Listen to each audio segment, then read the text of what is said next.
বর্তমানে ২২টি দেশে বিভক্ত আরব বিশ্ব মাত্র এক শতাব্দী আগেও ছিল দৃঢ় একতাবদ্ধ। শক্তি, সম্প্রীতি এবং পারস্পরিক ভ্রাতৃত্ববোধে যারা ছিল এক অপরাজেয় জাতি। কিন্তু কি এমন কারণে আজ তারা দ্বিধাবিভক্ত? আজ আমরা খুঁজে বের করব সেই প্রকৃত কারণ। আমি আলফাজ আছি আপনাদের সাথে। চলুন এক শতাব্দী পিছনে যাই। আরব বিশ্বে আধুনিক জাতিরাষ্ট্র গঠনের প্রক্রিয়া ছিল খুবই চিত্তাকর্ষক ও মর্মান্তিক ঘটনা। ১০০ বছর আগেও অধিকাংশ আরব অঞ্চল ওসমানী সাম্রাজ্য বা খিলাফতের অংশ ছিল, যা ছিল ইস্তাম্বুলকে কেন্দ্র করে এক বিশাল বহুজাতিক রাষ্ট্র। বর্তমানে আরব বিশ্বের মানচিত্র খুবই জটিল এক গোলকধাঁধার মতো মনে হয়। গত শতাব্দীর দ্বিতীয় দশকের কিছু দুর্বোধ্য ও জটিল ঘটনা ওসমানী সাম্রাজ্যের পতন ডেকে আনে এবং একই সাথে উত্থান ঘটায় এ সকল নতুন জাতিরাষ্ট্রের। ফলশ্রুতিতে এই অঞ্চলের মুসলিমরা একে অপরের থেকে আলাদা হয়ে যায়। এই ঘটনার পেছনে ঠিক অনেকগুলো কারণ থাকলেও ফ্রান্স এবং ব্রিটিশরা যে ভূমিকা পালন করেছিল তা এই অঞ্চলের অন্যান্য সব শক্তির থেকে অনেক অনেক গুণ বেশি ছিল। ১৯১৪ সালে গ্রীষ্মে ইউরোপ জুড়ে যুদ্ধ ছড়িয়ে পড়ে। শত্রুমিত্র নির্ধারণের এক জটিল গোলকধাঁধা, অস্ত্রের প্রতিযোগিতা, ঔপনিবেশিক বাসনা ও সরকারগুলোর উচ্চ পর্যায়ের অব্যবস্থাপনা সহ যাবতীয় কারণে এই প্রলয়ঙ্কারী যুদ্ধের সূচনা হয়। ১৯১৪ সাল থেকে ১৯১৮ সাল পর্যন্ত হওয়া এই যুদ্ধে প্রায় ১.২ কোটি মানুষ প্রাণ হারায়। যুদ্ধে মিত্রশক্তির পক্ষে ছিল ব্রিটেন, ফ্রান্স, রাশিয়া এবং অক্ষশক্তিতে ছিল জার্মানি ও অস্ট্রিয়া হাঙ্গেরি। প্রথম দিকে ওসমানী খিলাফত নিরপেক্ষ থাকার সিদ্ধান্ত নেয়, কেননা ওই মুহূর্তে তারা যুদ্ধরত জাতিগুলোর মতো ততটা শক্তিশালী ছিল না এবং নানা অভ্যন্তরীণ কারণ ও বহিরাগত সমস্যায় তারা ছিল জর্জরিত। ১৯০৮ সালে তৎকালীন তিন পাশা স্বরাষ্ট্রমন্ত্রী, যুদ্ধমন্ত্রী ও নৌমন্ত্রী ষড়যন্ত্র করে সর্বশেষ শক্তিধর খলিফা ও সুলতান দ্বিতীয় আব্দুল হামিদকে উৎখাত করে এবং সামরিক শাসন জারি করে। এই তিন পাশা ছিল ধর্মনিরপেক্ষ এবং পশ্চিমা ধ্যান ধারণায় বিশ্বাসী তরুণ তুর্কি গ্রুপের সদস্য। অন্যদিকে ওসমানীয় সাম্রাজ্য ওই সময়ে ইউরোপীয় বিভিন্ন শক্তির কাছে বিশাল অঙ্কের ঋণের বোঝায় জর্জরিত ছিল, যা পরিশোধের সক্ষমতা তাদের ছিল না। ওসমানীয়রা প্রথমে মিত্র শক্তিতে যোগদানে ব্যর্থ হয়ে পরবর্তীতে ১৯১৪ সালের অক্টোবরে অক্ষশক্তিতে যোগ দেয়। ফলশ্রুতিতে ব্রিটেন তৎক্ষণাৎ ওসমানী খিলাফতকে সম্পূর্ণরূপে ধ্বংস করার এবং মধ্যপ্রাচ্যে তাদের নিজেদের সাম্রাজ্য বিস্তারের নীল নকশা করতে শুরু করে। ব্রিটেন ১৭৫৭ সাল থেকে হিন্দুস্তান অর্থাৎ ভারতীয় উপমহাদেশ এবং ১৮৮২ সাল থেকে মিশর দখল করে নিয়েছিল। যদিও আনুষ্ঠানিকভাবে মিশর তখনও অটোমান সাম্রাজ্যের অধীন ছিল, প্রকৃতপক্ষে ব্রিটেনই মিশর শাসন করত। ওসমানী খিলাফতের অবস্থান ছিল ব্রিটেনের এই দুই উপনিবেশ অঞ্চলের ঠিক মাঝখানে। ফলে বিশ্বযুদ্ধের অংশ হিসেবে ওসমানী খেলাফতকে ধ্বংস করতে ব্রিটেন দৃঢ় প্রতিজ্ঞ হয়ে ওঠে। ব্রিটেনের অন্যতম বড় পরিকল্পনা ছিল ওসমানী খিলাফতের বিরুদ্ধে আরব জনগণকে উস্কে দেয়া। এই পরিকল্পনা বাস্তবায়ন করতে তারা আরব উপদ্বীপের পশ্চিমে এলাকা হেজাজের একজন ব্যক্তিকে সাথে পেয়েও যায়। তিনি তৎকালীন মক্কার গভর্নর শরীফ হোসেন বিন আলী। শরীফ হোসেন ওসমানী শাসনের বিরুদ্ধে বিদ্রোহ করার শর্তে ব্রিটেনের সাথে এক চুক্তি করে। শরীফ হোসেন নিজের মুসলিম ভাইদের সাথে যুদ্ধ করার এই ব্রিটিশ পরিকল্পনায় কেন অংশ নিয়েছিল তার নিশ্চিত কারণ জানা যায় না, তবে সম্ভাব্য কারণগুলোর মধ্যে রয়েছে তিন পাশা কর্তৃক তুর্কি জাতীয়তাবাদ বাস্তবায়নের চেষ্টায় তার অসন্তোষ, ওসমানী সরকারের প্রতি ব্যক্তিগত আক্রোশ অথবা নিজের সাম্রাজ্য গড়ে তোলার মনোবাসনা। যে কারণে হোক না কেন, ব্রিটেনের সাহায্যের অঙ্গীকার পেয়ে শরীফ হোসেন ওসমানীদের বিরুদ্ধে বিদ্রোহ করার প্রস্তুতি নিলেন। অন্যদিকে ব্রিটেন বিদ্রোহীদেরকে টাকা ও অস্ত্র দিয়ে সাহায্য করার প্রতিশ্রুতি দেয়, কেননা টাকা ও অস্ত্র ছাড়া ওসমানীয়দের সুসংগঠিত বাহিনীর সাথে পেরে ওঠা কষ্টকর ছিল। ব্রিটেন তাদের এই প্রতিশ্রুতিও দেয় যে যুদ্ধের পর শরীফ হোসেনকে ইরাক ও সিরিয়া সহ গোটা আরব উপদ্বীপ মিলিয়ে একটি বিশাল আরব রাজ্যে শাসন করতে দেওয়া হবে। দুই পক্ষের মধ্যে এই আলাপ আলোচনা ও দর কষাকষি বিষয়ক চিঠিগুলো ইতিহাসে ম্যাকমেহন শরীফ পত্র বিনিময় নামে পরিচিত। যেহেতু শরীফ হুসাইনের যোগাযোগ তৎকালীন ব্রিটিশ কমিশনার স্যার হেনরি ম্যাকমেহনের সাথে হচ্ছিল, এজন্যই এই নামকরণটা করা হয়। 1916 সালের জুন মাসে শরীফ হোসেন আরব বিদ্রোহীদের একটা দল নিয়ে ওসমানীয়দের বিরুদ্ধে যুদ্ধের জন্য বেরিয়ে পড়েন। কয়েক মাসের মধ্যেই ব্রিটিশ সেনা এবং নৌবাহিনীর সহায়তায় শরীফ হোসেন মক্কা ও জেদ্দা সহ আরব উপদ্বীপের আরও বেশ কয়েকটি গুরুত্বপূর্ণ অঞ্চল দখল নিতে সক্ষম হয়। ব্রিটেন আরব বিদ্রোহীদের সৈন্য, টাকা, অস্ত্র এবং সামরিক পরামর্শদাতা হিসেবে ব্রিটিশ সেনা কর্মকর্তা টমাস এডওয়ার্ড লরেন্সকে নিযুক্ত করে। পরবর্তীতে আরব বিদ্রোহের সফলতার জন্য তাকে লরেন্স অফ অ্যারাবিয়া উপাধি দেওয়া হয়। শুধু কি তাই, মিশরে অবস্থানরত ব্রিটিশরা বিদ্রোহীদের একটা পতাকাও বানিয়ে দেয়, যা আরব বিদ্রোহের পতাকা নামে পরিচিত ছিল।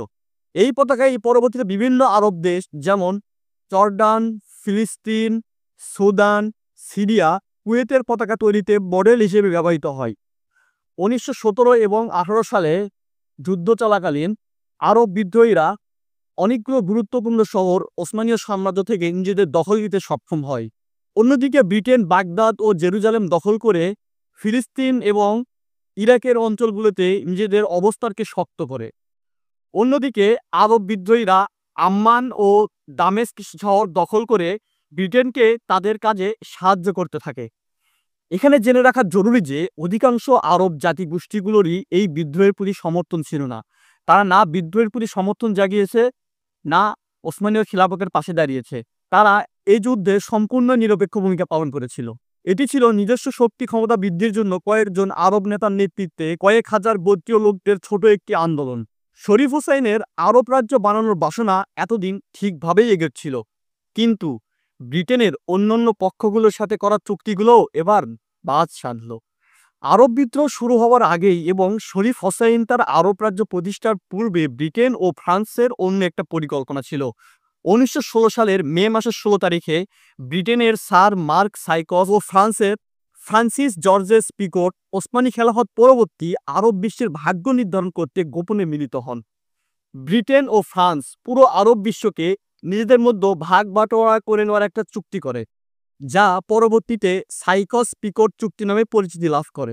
ব্রিটেন বর্তমানের জর্ডান, ইরাক, কুয়েত দেশগুলো দখল নেওয়ার ইচ্ছা পোষণ করে। ফ্রান্স পায় বর্তমান সিরিয়া, লেবানন ও দক্ষিণ তুরস্কের অঞ্চলগুলো। জায়নবারিগের ইচ্ছাকে এখানে গুরুত্বের সাথে বিবেচনা করে ফিলিস্তিনের দখল নেওয়ার বিষয়টি পরবর্তীতে ঠিক করার সিদ্ধান্ত নেওয়া হয়। ব্রিটেন ও ফ্রান্সের দখল করা অঞ্চলগুলোর কিছু কিছু জায়গায় আরবের সীমিত মাত্রায় স্বায়ত্তশাসন দেওয়ার কথা থাকলেও ইউরোপীয় শাসন ব্যবস্থায় তাদের উপর কর্তৃত্বশীল থাকবে। চুক্তি অনুযায়ী অন্য এলাকায় ব্রিটেন ও ফ্রান্স নিরঙ্কুশ কর্তৃত্ব করার অধিকার পায়। যদিও এটি প্রথম বিশ্বযুদ্ধ পরবর্তী মধ্যপ্রাচ্য করণীয় বিষয়ে একটি গোপন চুক্তি ছিল, কিন্তু 1917 সালে রাশিয়ান বলশেভিক সরকার একে সবার সামনে উন্মোচন করে দেয়। ফলে দেখা যায় সাইকস পিকট চুক্তির সাথে শরীফ হোসেনকে দেয়া ব্রিটেনের প্রতিশ্রুতির মধ্যে স্পষ্টতই অনেক ঝামেলা আছে। এই ঘটনার পরে ব্রিটেন ও আরব বিদ্রোহীদের মধ্যে উত্তেজনা ছড়িয়ে পড়ে, কিন্তু এটি ব্রিটেনের করা পরস্পর বিরোধী সর্বশেষ চুক্তি ছিল না। নাটকের চিত্রনাট্যর এখনো অনেক অংশ বাকি ছিল। এই সময়ে আরেকটি সম্প্রদায়েরও মধ্যপ্রাচ্যের রাজনৈতিক দৃশ্যপটের দিকে প্রখর দৃষ্টি ছিল, এবং তারা হলো জায়নবাদী। জায়নিজম হলো এমন একটি রাজনৈতিক আন্দোলন যা ফিলিস্তিনের পবিত্র ভূমিতে ইহুদি রাষ্ট্র প্রতিষ্ঠার ডাক দিত। এ আন্দোলনের সূচনা হয় 19 শতকে এবং এর লক্ষ্য ছিল ইউরোপের ইহুদিদের জন্য আলাদা একটি রাষ্ট্র গঠন করা। প্রথম বিশ্বযুদ্ধ চলাকালীন সময়ে জায়নিস্টরা ব্রিটেন সরকারের কাছে ইউরোপের বাইরে অর্থাৎ ফিলিস্তিনে তাদের আবাসভূমি তৈরি করার জন্য সাহায্য চায়। অন্যদিকে ব্রিটিশ সরকারের ভিতরেও অনেক উচ্চপদস্থ কর্মকর্তা ছিলেন, যাদের জায়নবাদীদের এই আন্দোলনে পূর্ণ সমর্থন ছিল। এদের মধ্যে অন্যতম ছিলেন তৎকালীন ব্রিটিশ পররাষ্ট্র সচিব আর্থার বেলফোর।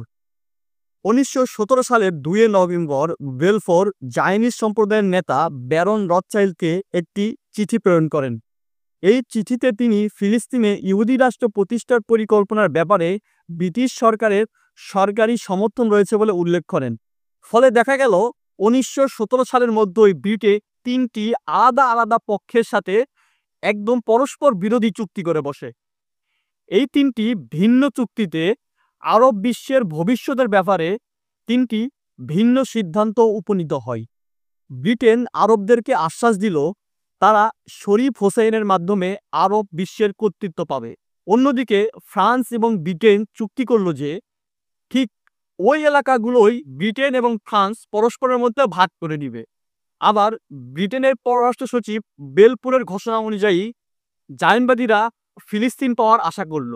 1918 সালে মিত্রশক্তি বিজয়ের মাধ্যমে প্রথম বিশ্বযুদ্ধের সমাপ্তি ঘটে এবং একই সাথে ওসমানীয় সাম্রাজ্যের পতন হয়। যদিও ওসমানীয়রা 1922 সাল পর্যন্ত এবং তাদের খলিফার পদটিও 1924 সাল পর্যন্ত নামে মাত্র টিকে ছিল। যুদ্ধ পরবর্তী সময়ে ওসমানীয়দের অধীনে থাকা সব অঞ্চল ইউরোপিয়ানদের উপনিবেশে পরিণত হয়। যদিও যুদ্ধ শেষ হয়ে গিয়েছিল, কিন্তু মধ্যপ্রাচ্যের ভাগ্য 3 চুক্তির বেড়াজালে আটকা পড়ে যায়। তাহলে কোন পক্ষ অবশেষে বিজয় লাভ করেছিল? প্রকৃতপক্ষে কেউই তাদের পূর্ণ চাহিদা অনুযায়ী ফলাফল পায়নি। প্রথম বিশ্বযুদ্ধ পরবর্তীকালীন সময়ে লীগ অব নেশন অর্থাৎ জাতিসংঘের আদি রূপ প্রতিষ্ঠা করা হয়। লীগ অব নেশনসের অন্যতম এক দায়িত্ব ছিল পশ্চিমাদের জয় করা ওসমানীয় অঞ্চলগুলোকে ভাগ বাটোয়ারা করে দেয়া। লীগ অব নেশনস সম্পূর্ণ আরব বিশ্বকে অনেক ভাগে বিভক্ত করে, যার নাম তারা দিয়েছিল ম্যান্ডেট। এসব ম্যান্ডেট ব্রিটেন ও ফ্রান্সের হাতে তুলে দেওয়া হয় এবং বলা হয় ব্রিটেন এবং ফ্রান্সই এইসব এলাকা শাসন করবে যতদিন না তাদের নিজেদের দায়িত্ব নেওয়ার সামর্থ্য না হয়। এটা জেনে রাখা জরুরি যে আরব বিশ্বের এই রাজনৈতিক সীমানা কোনোভাবেই বিভিন্ন জাতির উপস্থিতি নির্দেশ করে না। ইরাকি, সিরিয়ান, ওমানি বা জর্ডানি পার্থক্যসমূহ সম্পূর্ণভাবে ইউরোপীয়দের চাপিয়ে দেওয়া, এবং এটাই ছিল ইউরোপীয়দের আরব জাতিকে বিভক্তি করার সবচাইতে বড় এবং কার্যকর প্ল্যান। ম্যান্ডেট সিস্টেমের মাধ্যমে ব্রিটেন ও ফ্রান্স মধ্যপ্রাচ্যের উপর তাদের সেই বহুল কাঙ্ক্ষিত কর্তৃত্ব বুঝে পায়। রাশিয়ার বলশেভিক সরকার এই গোপন চুক্তিগুলো প্রকাশের পর শরীফ হোসেন ব্রিটেন এবং ফ্রান্সের বিরুদ্ধে ক্ষুব্ধ হয়ে ওঠেন।